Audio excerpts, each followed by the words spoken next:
खबरों के निष्पक्ष विश्लेषण के लिए सब्सक्राइब करें Jantantra TV and press the bell icon.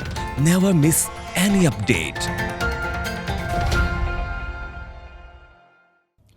चलिए आगे बढ़ते बात करते हैं झारखंड की। कोरोना से झारखंड भी जूझ रहा है। हमारे संवाददाता अंजलि पोखरियाल ने झारखंड के वित्त मंत्री डॉक्टर रामेश्वर उरांव से बात की है। उन्होंने दिसंबर तक का अनाज केंद्र सरकार से उपलब्ध कराने को कहा है। झारखंड के वित्तीय हालातों पर क्या कुछ कहा है डॉक्टर उरांव ने, दिखाते हैं आपको।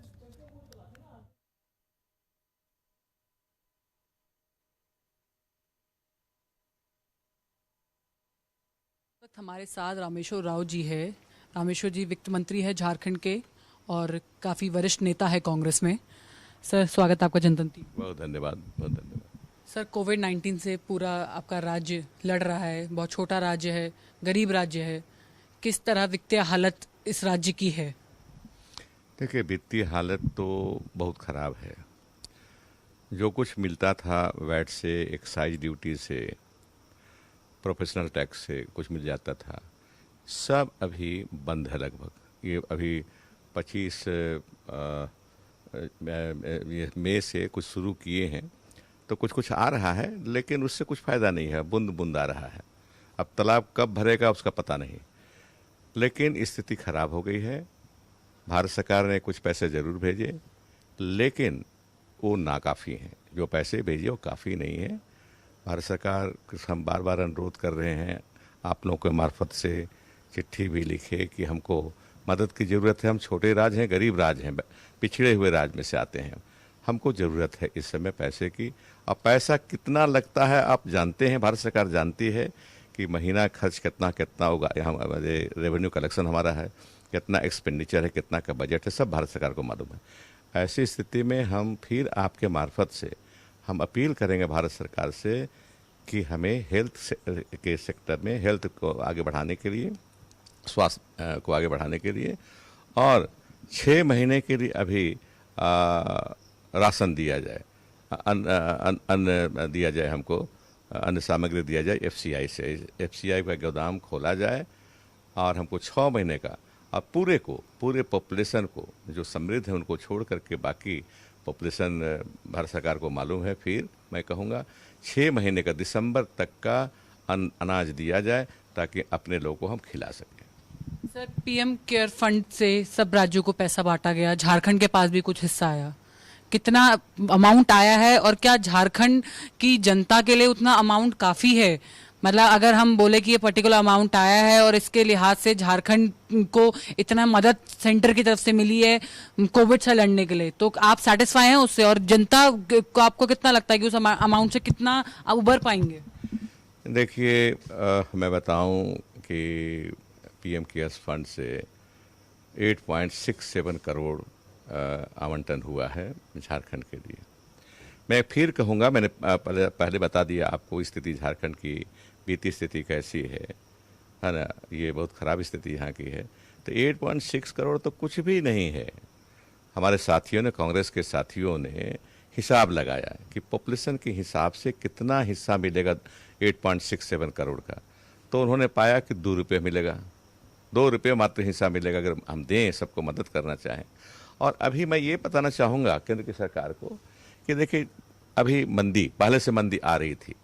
ये कोरोना वायरस के टाइम में मंदी और बढ़ गई है। अभी सब बंद हैं, रोज़गार बंद हैं, सभी व्यवसाय बंद हैं, व्यापार बंद हैं, कल कारखाने बंद हैं, सिर्फ कृषि का कार्य चल रहा है अभी।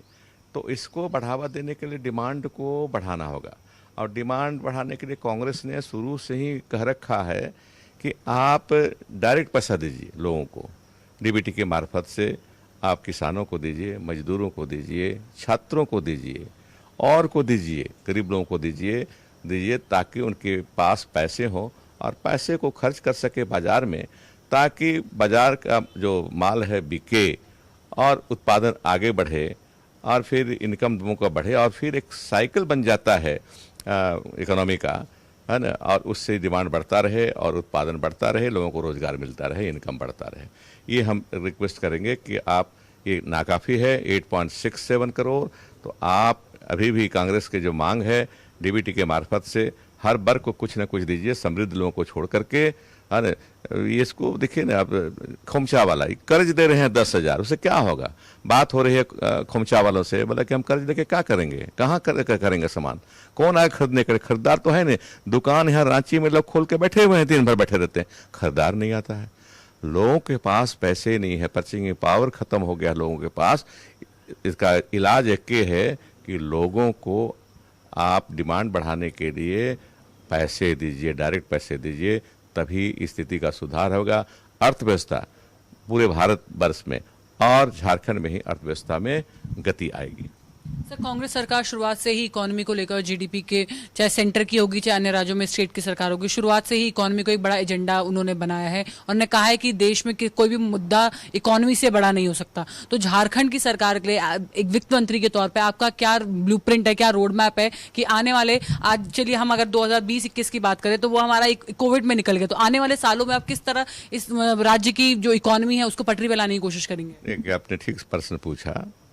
देखिए, हम अपना राजस्व बढ़ाएंगे। इसी समय से बढ़ाना शुरू करने वाले थे, लेकिन कोविड आ गया, नहीं बढ़ा सके। हम टीम बना करके वित्त मंत्री की हैसियत से जगह जगह घूमते और देखते, 2-3 चीज़ देखते। एक तो वहाँ टैक्सेशन का रेट क्या है, क्या हमसे ज़्यादा है या हमसे कम है। अगर हमसे ज़्यादा है तो हम कोशिश करते कुछ टैक्स बढ़ाते, ज़्यादा लोड नहीं देते, ज़्यादा बर्डन नहीं देते लोगों पर, लेकिन कुछ बढ़ाते, उससे आय हमारी बढ़ती। फिर दूसरा है स्टडी करते कि कौन कौन से जगह हैं, क्षेत्र हैं जहाँ जो अनटैप्ड सोर्सेस हैं हमारे, जहाँ हम लगा सकते हैं, बढ़ा सकते हैं, अपना टैक्स को लगा सकते हैं फ्री से। मतलब है कि टैक्स के आधार को बढ़ाना चाहिए ताकि टैक्सेशन, हम टैक्स ले सकें लोगों से और राजस्व बढ़ा सकें। ये था हमारा विचार, ये सब। और फिर हमारा ये था कि फिजूल खर्ची जो हमारे यहाँ पिछले सरकार ने किया उसको कैसे रोकें, कहाँ कहाँ फिजूल खर्ची हुआ है और उसको किस तरह से रोकें हम। ये 2-3 चीज़ के, आय को बढ़ाना और फिजूल खर्ची को रोकना, ये दोनों काम करके हम अपनी आय बढ़ा करके लोगों की सेवा में, लोगों के कल्याण के लिए खर्च कर सकते हैं। सर, आपने अभी पिछली सरकार के फिजूल खर्ची की बात करी।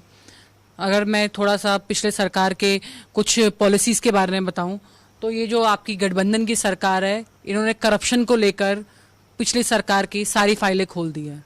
कौन कौन है इसके आगे रडार पे, और आने वाले टाइम पे क्या पूर्व सीएम तक ये जो जांच का शिकंजा पहुंच पाएगा? क्योंकि नगर निगम से लेकर और कई सारे अन्य विभाग है जहां की जांच हेमंत सोरेन सरकार ने बिठा दी है। देखिए, अभी खुलासा करना उचित नहीं होगा, नहीं तो दिक्कत हो जाएगी। जो अनुसंधानक हैं, इन्वेस्टिगेटर जो होंगे, उनको दिक्कत हो जाएगी। हम ये बताना, खुलासा नहीं कर सकते। लेकिन इस बार पिछले हम लोग को मालूम है कहाँ कहाँ है करप्शन, कहाँ कहाँ हुआ था, कैसे हुआ था। अब देख लीजिए, एक हम बता सकते हैं ना, शेड्यूल डेट जो है, और कोई चीज़ का काम जो होता है, सड़क का हो, बिल्डिंग का, एक शेड्यूल डेट होता है ना, SOR जिसको बोलते हैं, वो है। वो 4 5 6 गुना था, उसको पहले कम करेंगे। फिजूल खर्ची हुई थी उसको हम रोकेंगे, इसको रोके, शेड्यूल को ठीक करके। ये एक आपको उदाहरण दिए हैं।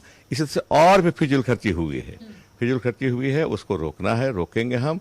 और पैसे का, जनता से प्राप्त पैसे का सही उपयोग करेंगे और उनके हित में करेंगे। सर, कल हमारी टीम ने कल पूर्व मुख्यमंत्री जिनकी सरकार के ऊपर ये सब इल्जाम लगे करप्शन के, उनसे बात करी तो उनका कहना ये था कि चाहे ACB की चाहे इंटरपोल की जांच बैठा लो, रघुवर साफ है और बेदाग है, चाहे कोई भी जांच बैठी जाए वो बेदाग ही निकलेंगे। और उनका कहना ये था, ये मौजूदा सरकार एक तरह का अब हमारे ऊपर इल्जाम लगा रही है कि इनको खजाना खाली मिला है, जबकि खजाना खाली मिला तो 1 महीने बाद पुरानी योजनाएं कैसे वापस चालू होगी? कहाँ योजना चालू हुई है? पुरानी योजना के पास जो भारत सरकार के पैसे हैं उसको हम खर्च कर रहे हैं। राज्य सरकार का पैसा नहीं है वो, इनको स्पष्ट जानना चाहिए, उनको जानना चाहिए। फाइनेंस मिनिस्टर रहे 5 साल लोग। भारत सरकार के जो पैसे हैं, जो बचे हुए हैं पुरानी योजना, हम उसको खर्च करेंगे। इसको जो अंश, इसलिए तो सरकार आकर के वहाँ से सेक्रेटरी आया और कहा कि नहीं, जब तक अंशदान नहीं दीजिएगा, स्टेट का जो अंश होता है देने का, वो नहीं दीजिएगा, हम आगे नहीं देंगे पैसा। बोल के चले गए। 3-4 दिन पहले आए थे सेक्रेटरी, बोल के चले गए कि आपको पास पैसे नहीं है, आप अंशदान नहीं दे रहे हैं, तो हम आगे के इस बात के विषय के योजना को शुरू नहीं करने देंगे हम, है ना। अंशदान दीजिए तब योजना शुरू कीजिए। ये जो है 5 साल हम किसी के विरुद्ध नहीं बने, उनके खिलाफ भी नहीं बोल रहे हैं, व्यक्तिगत नहीं है, अच्छे आदमी होंगे वो, हम बहुत ज़्यादा हमको तल्लुकात नहीं रहा, लेकिन हम बुरा आदमी उनको नहीं मानते हैं। लेकिन उनकी सरकार में जो हुआ उसको तो बोलना पड़ेगा, हमको लोगों को बताना पड़ेगा, और लोगों को बता पाए हम लोग उसी समय, इलेक्शन के पहले ही बताए, और यही नतीजा हुआ कि बीजेपी की सरकार चली गई और गठबंधन की सरकार आई। सर एक सवाल मैं और आपसे जानना चाहूंगी, झारखंड को आपने अपने सामने बनते हुए देखा है, सबसे वरिष्ठ नेता माने जाते हैं, और कहीं ना कहीं इतने सालों की राजनीति में आपने सब कुछ उतार चढ़ाव देखे हैं। झारखंड के ऊपर एक करप्शन का एक बहुत बड़ा दाग लगता है शुरुआत से, कि यहाँ के कल्चर में ही करप्शन है। अगर हम बाकी सब चीज़ों की बात करें तो ये है कि हर जगह 2% 1% करप्शन, लेकिन यहाँ कहते हैं कि यहाँ का कल्चर ही करप्शन का, तो वो छवि प्रदेश की कब सुधरेगी? देखिए, मैं भी मानता हूँ और देखा भी हूँ। आपने ठीक कहा, कम से कम मैं तो नौकरी में था, लेकिन झारखंड के इतिहास को बनते देखा। अब मैं गवाह हूँ कि कैसे आंदोलन हुए, कैसे झारखंड बना, और झारखंड की सरकारें कैसे चली। करप्शन है, दो मत नहीं है। मैं रात को सुबह नहीं कह सकता, वैसा व्यक्ति हूँ। रात है तो मैं ये कहूँ, कोई पूछे कि सुबह कह दो तो नहीं। करप्शन है, अब है चैलेंज हमारे पास है करप्शन को रोकने का, और जब तक करप्शन है सुशासन आ ही नहीं सकता। ये दोनों में विपरीत का संबंध है। सुशासन तभी आएगा जब करप्शन लेस सोसाइटी होगा, ये सरकारी महकमे होंगे। करप्शन है तो सुशासन भी नहीं है, सुशासन भी नहीं है। हम सुशासन लाना चाहते हैं 5 वर्षों में, अभी तो 6 महीना चला गया, 4.5 साल बचा हुआ है, लाना चाहते हैं। और हमारा चैलेंज यही है कि करप्शन को दूर पूरा नहीं कर पाए तो कम कैसे करेंगे, किस तरह से कम करेंगे हम, और उसमें हमारी सरकार लगी हुई है, सारे विभाग के मंत्री लगे हुए हैं, कैसे हम करें इसको। चलिए, बहुत बहुत शुक्रिया सर। तो ये थे हमारे साथ रामेश्वर उरांव जी, वित्त मंत्री, जिनका साफ तौर पे कहना है कि इनकी सरकार आने वाले 5 सालों में जो झारखंड के एक करप्ट स्टेट की छवि बनी है उसको सुधारने की पूरी तरह कोशिश करेगी, और पुरानी सरकारों में जो भी करप्शन के चार्जेस है, जितनी जांच बैठी है, उनकी निष्पक्षतापूर्ण जांच होगी। कैमरा पर्सन गोपाल के साथ अंजलि पोखरियाल, जनतंत्र टीवी, रांची।